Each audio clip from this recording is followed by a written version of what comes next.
Hello everyone, welcome to my channel मनोविज्ञानी। इस channel पे हम क्लास 11th एंड 12th की साइकोलॉजी के बारे में बातें करेंगे। उसमें जो एनसीईआरटी है उससे रिलेटेड जो कॉन्सेप्ट्स है उसको पढ़ेंगे।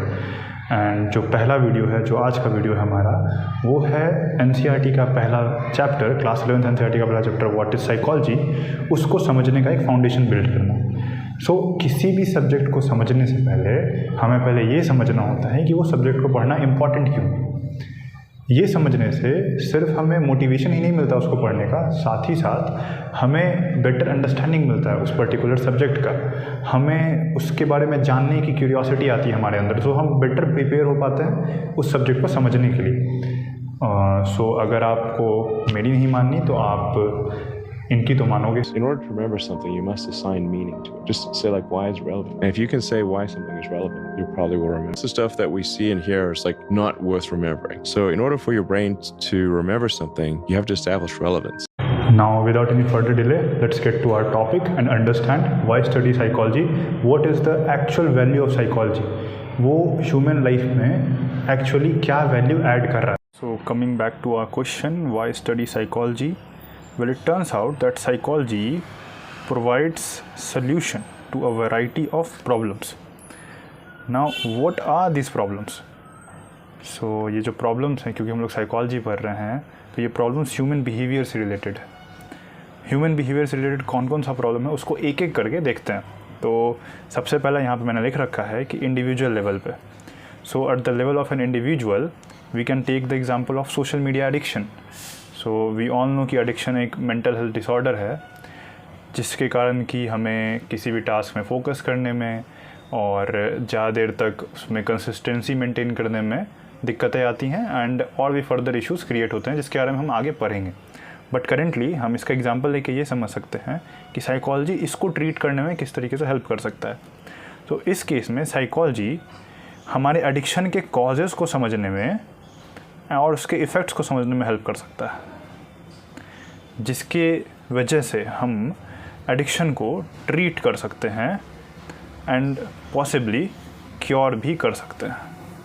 ठीक है नाउ, ये सुनने में तो बहुत सिंपल लगता है कि सोशल मीडिया एडिक्शन है, उसको ट्रीट करना, उसके कॉजेज एंड इफ़ेक्ट्स को समझना, but I want you to really think about it कि आखिर एडिक्शन किस लेवल पे इशू लेके आता है। लाइक हमारे जनरेशन में एडिक्शन एक बहुत बड़ा इशू है और इंडिविजुअल लेवल पे हम सब इसको फील करते हैं। लाइक सोशल मीडिया के केस में ही नहीं, गेमिंग के केस में या कंटेंट कंजम्पशन के केस में। So I really need you to think about it, like how it feels जब आप कुछ करना चाहते हैं बट वो कर नहीं पाते। आप क्योंकि किसी चीज़ से एडिक्टेड हैं तो आप फोकस नहीं कर पाते एंड बार बार क्रेविंग के वजह से डिस्ट्रैक्ट हो जाते हैं।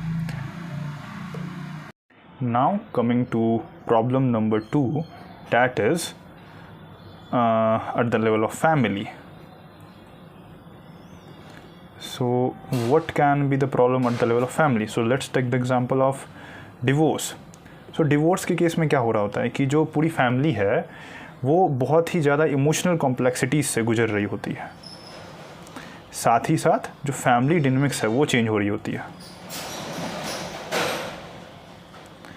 and change in family dynamics. इस केस में जो बच्चे हैं, parents as well as children, दोनों को जो इमोशनल सपोर्ट का जो नीड होता है, नीड ऑफ इमोशनल सपोर्ट, साथ ही साथ जो एडजस्टमेंट के लिए काउंसलिंग का नीड है एंड गाइडेंस का नीड है, वो एक साइकोलॉजिस्ट प्रोवाइड कर सकता है। ठीक है, so coming to level number 3, that is the level of group और कम्युनिटी। सो इस केस में हम लोगों ने एग्जांपल लिया है सोशली आइसोलेटेड कम्युनिटीज़ का। सो जो एल्डरली पॉपुलेशन होते हैं रूरल एरियाज़ के, मतलब जो बूढ़े बुजुर्ग लोग हैं रूरल एरियाज़ में रह रहे हैं, उनके पास जो ट्रांसपोर्टेशन की फैसिलिटीज़ है, हेल्थ केयर फैसिलिटीज़ है, वो सब कम है। साथ ही साथ उनको उनका जो सोशल एक्टिविटीज़ है वो भी सीमित है, अगर तो वो भी सोशली आइसोलेटेड हो जाते हैं। इस केस में जो साइकोलॉजिस्ट है उनको उनका जो मेंटल हेल्थ है वो बेटर करने के लिए, सोशल कनेक्शन प्रोवाइड करने के लिए कम्युनिटी प्रोग्राम्स ऑफ़र कर सकते हैं। ठीक है, so this was about point number 3। Two point number 4 that is the national और इंटरनेशनल प्रॉब्लम्स। तो इस केस में हम एग्जांपल ले सकते हैं नेशनल मेंटल हेल्थ क्राइसिस का, जो कि अभी रिसेंटली कोरोना पैंडमिक के केस में भी देखा गया कि किस तरीके से नेशन वाइड लोगों को मेंटल हेल्थ इश्यूज़ आ रही थी।